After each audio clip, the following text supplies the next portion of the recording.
Daffodil international university. আমি চিন্তাই করে পাচ্ছি না যে একটা প্রাইভেট ইউনিভার্সিটি এতটা সবুজ, এতটা কালারফুল কীভাবে হয়। আরে ভাই, প্রাইভেট ইউনিভার্সিটি হবে গলির চিপাতে, একটা বিল্ডিংয়ে ছাত্রছাত্রীদের খোলা জায়গা থাকবে না,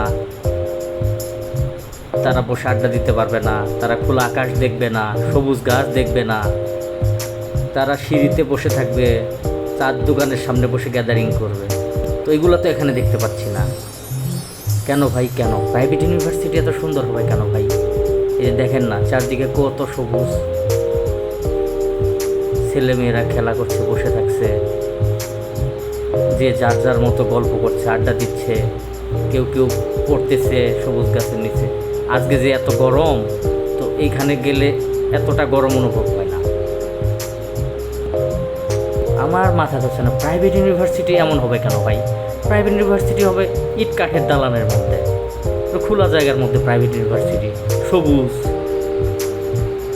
না না না, এটা আমি মানতে পারতেছি না ভাই। প্রাইভেট ইউনিভার্সিটির কাছে এটা আশা করি না ভাই। তোমরা এখনও সময় আছে, ইট দালানের ঘর তুলে ফেলো, সব দালান তুলে ফেলো।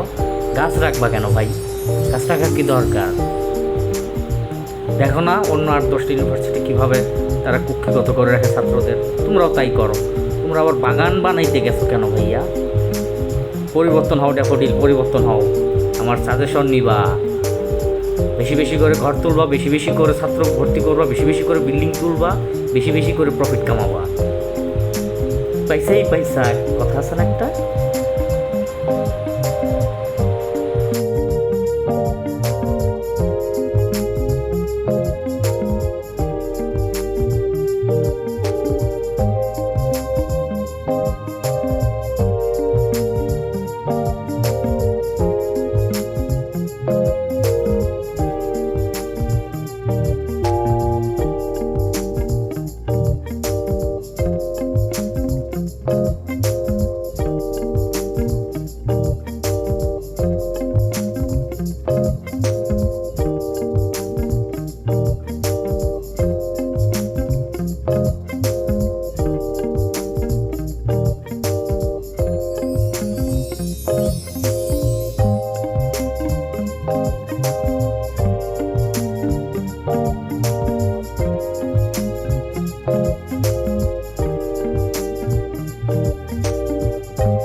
বিশ্বাস করেন ভাই, ড্যাফোডিলের টপ ফ্লোর থেকে যখন এই দৃশ্যটা দেখলাম না, মনটা ভরে গেছে ভাই।